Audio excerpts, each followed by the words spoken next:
वालेकुम बच्चों। Hope you are doing well and good. अच्छा, तो जैसे कि आप लोग जानते हैं कि हमने उस दिन पढ़ा था लिंग्विस्टिक्स। तो मैंने आपको बताया था कि linguistic is the study of language.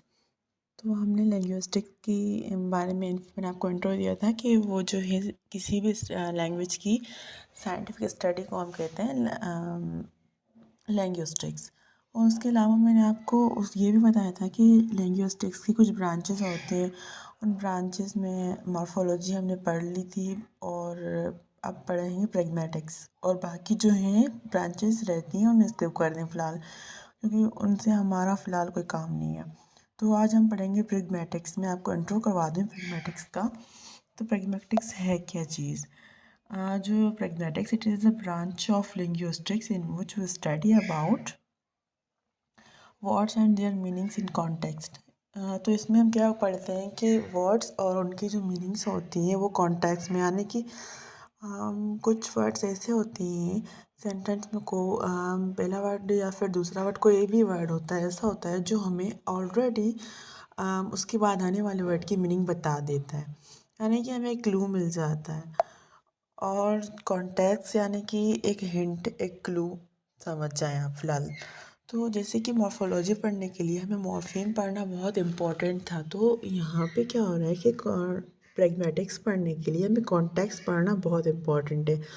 तो कॉन्टेक्स्ट क्या है? Context is the situation in which something can happen.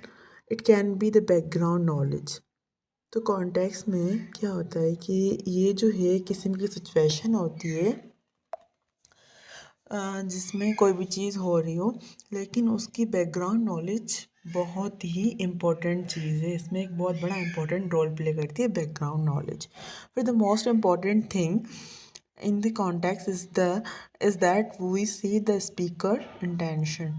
तो स्पीकर है जो बोलने वाला है, उसकी इंटेंशन जो है वो भी बहुत इम्पोर्टेंट है, वरना हमें पता कैसे चलेगा कि ये किस बारे में बात कर रहा है, इसकी इंटेंशन क्या है। फॉर एग्ज़ाम्पल, हम लोग किसी भी क्रिकेट के गेम खेल रहे हैं, किसी भी ग्राउंड में हम लोग क्रिकेट खेल रहे हैं।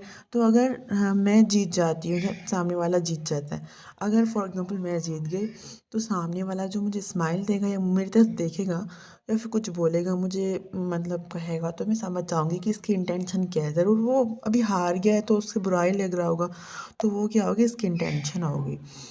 उसके अलावा जो दूसरी बात है कि जो कॉन्टेक्स्ट है वो जो फोकस करता है बैकग्राउंड नॉलेज पर भी। कोई भी चीज़ हो उसकी बैकग्राउंड नॉलेज हो। अभी कोई भी अचानक से मुझे देखेगा आपसे बात करते हुए, तो उसे समझ नहीं आएगा कि हम दोनों का क्या कनेक्शन है या कुछ, और हम लोग किस बारे में बात करनी है। तो उसके पास, क्योंकि हमारे पास जो टॉपिक और चल रहा है, हमारा कोई बात चल रही है जिस बात पर, उसके पास बैकग्राउंड नॉलेज नहीं होगी हमारी कि हम लोग किस चीज़ पर बात कर रहे हैं, ईटीसी। तो उस वजह से बैकग्राउंड नॉलेज भी होना बहुत ज़रूरी है, वरना जब तक हिंट और क्लू नहीं मिलेगा तब तक हम कैसे किसी चीज़ के बारे में कुछ कह सकते हैं। तो अब पढ़ते हैं कॉन्टेक्स्ट के टाइप। तो जो कॉन्टेक्स्ट के जो टाइप है वो है 4। तो उन 4 टाइप्स में सबसे पहले जो है फिज़िकल कॉन्टेक्स्ट। तो अब आते हैं फिज़िकल कॉन्टेक्स्ट पर। Physical context, epistemic context, linguistic context and social context, ये हैं 4 टाइप्स। तो सबसे पहले जो आता है वो है हमारा फिज़िकल कॉन्टेक्स्ट। तो फिज़िकल कॉन्टेक्स्ट आइए देखते हैं क्या है। It is the location of a given word, the situation in which it is used as well as timing. यहाँ पे टाइमिंग लिखा हुआ है लेकिन ये टाइपिंग मिस्टेक हो गई है मुझसे, I think. All of which at proper understanding of words, things physically present, यहाँ पे मैंने ब्रैकेट में लिखा हुआ है। तो इसका मतलब ये हुआ कि अभी देखो यहाँ पे जहाँ तक बात फिज़िकल की है, तो फिज़िकल वर्ड जहाँ भी आ जाए तो समझ जाए ज़रूर वो चीज़ फिज़िकली ही होगी एनी हाउ। तो यहाँ पे जो स्पीकर हो और जो हेयर हो, बात करने वाला और सुनने वाला दोनों सबसे पहले एक ही लोकेशन पे प्रेजेंट हो। दूसरा कि वो एक ही लोकेशन पे प्रेजेंट होंगे तो प्लेस भी एक होगी, उनकी पोजीशन भी एक होगी, उनकी टाइमिंग भी एक होगी। फॉर एग्जांपल, मैं और आप किसी रूम में प्रेजेंट है, तो मैं बात कर रही हूँ, आप सुन रहे हैं, तो फिर हमारी जो टाइमिंग होगी, मतलब आपकी सुनने की, मेरी बात करने की, बोलने की, तो वो बिल्कुल एग्जैक्ट टाइमिंग सेम होगी। मैं यहाँ से बोलूँगी, आप वहाँ से सुनेंगे। और साथ ही साथ हम जिस रूम में होंगे या फिर जिस प्लेस में होंगे, वो खड़े होंगे, बैठे होंगे, तो वो भी एक ही होगी। फिजिकली प्रेजेंट होंगे। फॉर एग्जांपल मैं भी किसी रेस्टोरेंट में जा रही हूँ, वहाँ पे मैं सूप पी रही हूँ, तो अगर वहाँ पे बाय चांस मेरे सूप में मक्खी होगी तो मैं कंप्लेंट करूँगी ना, वेटर को कहूँगी कि फ्लाई इन माय सूप। तो मैं कहूँगी कि मेरे सूप में मक्खी पड़ी हुई है। तो ये क्या हो गया कि वो जो वेटर है मेरी इंटेंशन समझ के मेरी बात समझेगा। वो समझेगा कि मैं उसको कंप्लेन कर रही हूँ। तो ये जो होगी मेरी इंटेंशन उसने समझी, जिस तरह से मैंने उसको बोला, तो हो गया फिज़िकल कॉन्टेक्स्ट। उसको फिज़िकली एक क्लू मिल गया कि मैं किस बारे में बात कर रही हूँ, मेरी इंटेंशन क्या है। मेरी इंटेंशन ये है कि मैं कंप्लेन कर रही हूँ। और अगर ऐसे में आप मेरे साथ बैठी होंगी तो मैं आपको बता रही होंगी कि देखो मेरे सूप में मक्खी है, तो मैं आपको बता रही होंगी, ना कि मैं आपको कंप्लेन कर रही होंगी। क्योंकि अभी आपने तो सूप नहीं बनाया ना, या फिर आपने तो मुझे नहीं दिया ना, मुझे तो वेटर ने दिया है, तो मैं उसको कंप्लेन करूँगी, आपको क्यों करूँगी? मैं आपको तो सिर्फ बताऊँगी।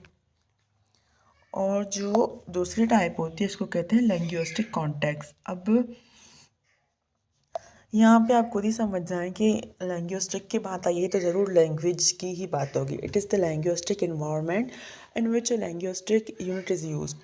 यहाँ पे लिंग्विस्टिक इन्वायरमेंट की बात हो रही है जिसमें कोई भी लिंग्विस्टिक यूनिट जो है यूज़ किया गया। फॉर एग्जांपल वो कोई कॉपी हो सकती है, कोई सेंटेंस हो सकता है, कोई पैसेज, कोई पैराग्राफ, या फिर कोई चैप्टर हो सकता है, कोई इवन कोई बुक भी हो सकती है पूरी। अभी लैंग्वेज की बात हो रही है तो लैंग्वेज में बहुत सारी चीज़ें आ जाती हैं। तो कोई सेंटेंस हो, बुक में लिखा हो, फॉर एग्जांपल लिखा हो किसी भी ऐसी चीज़ का जो मतलब वर्ड है को, लेकिन दो चीज़ अलग अलग चीज़ों के लिए यूज़ होती है, लेकिन फिर हमें कैसे पता चले कि ये वर्ड किस चीज़ के लिए यूज़ हो रहा है। फॉर एग्जांपल बैट, तो बैट जो है एक वर्ड है भी, जिससे कि क्रिकेट के लिए जो यूज़ होता है बैट, उसको कहते हैं बल्ला उर्दू में। तो वो है क्रिकेट के लिए यूज़ होता है। और दूसरा होता है बैट हमारा जो बर्ड्स के लिए यूज़ होता है। तो अब मैं अभी बोलूँगी आपको ऐसे कि बैट, तो आप क्या बोलोगे? मतलब आपको समझ नहीं आएगा, कोई हिंट नहीं है, कोई कॉन्टेक्स्ट ही नहीं है कि किस चीज़ की बात कर रही हूँ मैं। लेकिन जब मैं सेंटेंस में यूज़ करूँगी तो आप खुद ही समझ जाओगे कि मैं कौन से वाले बैट की बात कर रही हूँ। क्योंकि सेंटेंस की स्ट्रक्चर ही आपको बता देगी कि मैं किस चीज़ की बात कर रही हूँ। मैं बैट की बात कर रही हूँ तो वो भी आइडेंटिफ़ाई हो जाएगा, और बैट की बात कर रही हूँ खेलने वाली की, तो वो भी मतलब आइडेंटिफ़ाई हो ही जाएगा।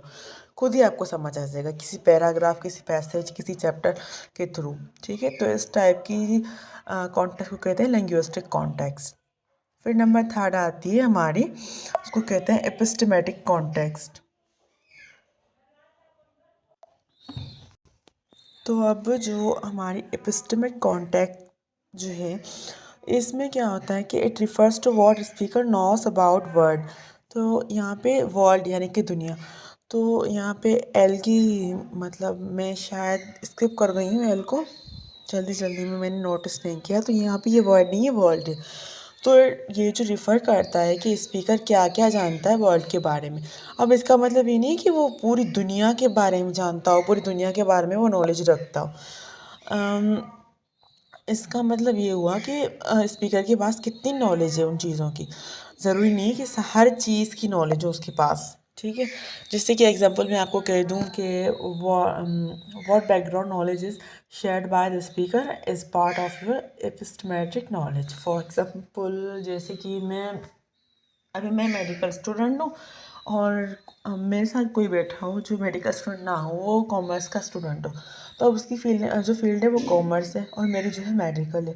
तो अब वो जो भी मुझे बताएगा अपनी फ़ील्ड के बारे में, मुझे तो वो समझ आ नहीं सक रहा, क्योंकि मेरी फील्ड ही अलग है, उसकी फील्ड अलग है। वो भाई अपनी एक अलग चीज़ बता रहा है, मैं अभी एक अलग चीज़ से रिलेटेड बंदी हूँ, मुझे क्या पता कि कॉमर्स में क्या होता है क्या नहीं होता, किस चीज़ की स्टडी कैसे होती है, ETC। तो हम दोनों की जो बैकग्राउंड नॉलेज है वो बिल्कुल भी मैच नहीं है, ना उसकी चीज़ का मुझे पता है, ना मेरे चीज़ को उसका पता है। तो ये होगी हमारे एपिस्टेमेटिक कॉन्टेक्स्ट। ठीक है, और उसके अलावा जो है नंबर 4 एंड लास्ट, उसको कहते हैं सोशल कॉन्टेक्स्ट। तो ये जो है कॉन्टेक्स्ट की एक टाइप है। अब यहाँ पे वर्ड सोशल यूज हो जाए, समझ जाएं कि ये जो है एनी हाउ जो बात हो रही है वो सोसाइटी से रिलेटेड हो रही है। It refers to social relationship among speakers and hearers. ये जो है सोशल रिलेशनशिप को रिफ़र करता है जो बोलने वाले यानी कि स्पीकर और सुनने वाले हेयर के बीच में हो। For example teacher and student, friends and friends etc. दो लोग जो हैं, एक सुन रहा है एक बोल रहा है, तो उनका जो सोसाइटी की तरफ से जो सोशल कॉन्टेक्ट है, सोशल रिलेशनशिप है, ये उसको दिखाता है। अभी देखो, ओनर एंड शॉपकीपर, अभी उन लोग के बीच में जो सोशल रिलेशनशिप है वो इसको ये शो करता है। For example teacher and student, अभी क्लास में टीचर होता है, स्टूडेंट होता है, उन लोग के बारे में जो उनकी रिलेशनशिप होती है वो जो है सोसाइटी की चीज़ों में शामिल है। दो फ्रेंड्स की बातें होती हैं वो भी सोसाइटी में आ जाती हैं। हम दो फ्रेंड्स होती हैं, वो आपस में जो बातें करती हैं वो जो होती हैं, वो सारी जो बातें होती हैं अकॉर्डिंग टू सोसाइटी ही होती हैं। तो ऐसी चीज़ों को हम क्या कहते हैं, सोशल कॉन्टेक्ट, जो हमें सोसाइटी से रिलेटेड रिलेशनशिप्स और उनकी चीज़ों के बारे में बताएं। ठीक है।